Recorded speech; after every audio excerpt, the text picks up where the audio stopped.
الدنيا ذو وحين ولا دقنتاس سيده هرسي كدول مال والبو أن تجنو وأنا العزية وحنا لو عزية إن أنا نهين دولة وحلو يري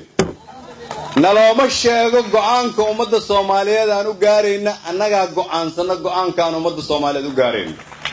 رئيس الوزراء حكومة فدرال كاه الصومالية مدن حسن علي قيري ayaa ka qayb galay xiritaanka shirweynaha saddexaad ee hoggaanka iyo hal-abuurka dhalinyarada ka oo maalmihii la soo dhaafay ka socday magaalada Muqdisho ee caasimadda dalka Soomaaliya waxa kale oo xiritaanka shirweynahaasi ka soo qayb galay xildhibaano iyo wasiirro ka tirsan dawladda federaalka ee Soomaaliya ra'iisul wasaare Xasan Cali Khayre ayaa khudbad taariikhi ah oo dhinacyo badan taabanaysay u jeediyay dhalinyaradii ka soo qayb gashay kulankaasi isagoo ku dhiirigeliyay shaqada wanaagsan ee hayaan waxa kale oo ra'iisul wasaaraha dhalinyaradaasi kula dardaarmay in ay sii laabaan dadaalkooda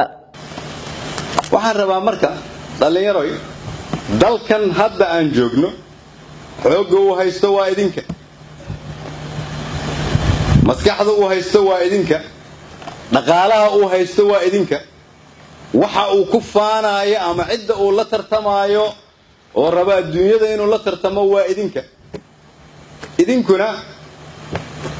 waxa laga yaabaa wali dhaqankiinu inuu ku mashquulsan yahay maanta Facebook maxaa lagu soo qoray siyaasi hebel muxuu yiri qabiil hebel ku duulay qarnigii 21aad ayaa lagu jiraa qarnigii waxa lagu jiraa aadan noolaan karin haddii aadan aqoon lahayn aad u baahan tahay si aad u noolaato inaad xirfad leedahay si aqoonta dadka Soomaaliyeed loo dhiso aan ula tartanno bulshada adduunka waa inaan leenahay iskuulo iyo jaamacado soo saara dad Soomaaliyeed oo aan ahayn iskuulo iyo jaamacado laga soo baxo laakiin kuwa ka soo baxa ay la cilmi yihiin ama ka cilmi badan yihiin kuwa Kenya ama Jarmalka ama Faransiiska ka soo baxa macnaheedu waxay tahay inaan wadankeena ka shaqeyno sidoo kale ra'iisul wasaare Xasan Cali Khayre oo hadalkiisa sii wata ayaa waxa uu soo hadal qaaday kelmadda dhexdhexaadnimada oo uu sheegay dhalinyarada in waqtigan loo baahnayn in mustaqbalkoodu ay dhexdhexaad ka noqdaan waa idinku dhaliilayaa wali inaanay muuqan shaqo dhab ah oo iga dhaadhicisa inaad aqbasheen inaad qabsatiin hoggaanka dalkiina wali waxaad u dhaqmaysaan qof gurigooda jooga oo marti ka ah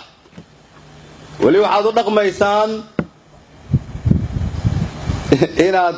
xaaladda mustaqbalka dhexdhexaad ka tihiin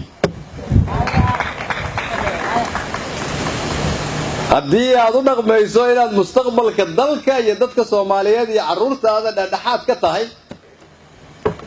macnaheedu waxay tahay weli baadan fahmin wixii aan ka hadalnay sanad ka hor munaasabadan xiritaanka shirweynihii saddexaad ee hoggaanka iyo hal-abuurka dhalinyarada oo maalmihii u dambeeyay ka socday magaalada Muqdisho ayaa lagu soo gabagabeeyay xarunta tiknoolajiyada ee jaamacadda ummadda Soomaaliyeed ee magaalada Muqdisho Cabdulqaadir Cumar Cabdulla Fiidka gudaha caasimadda Muqdisho Somali Cable TV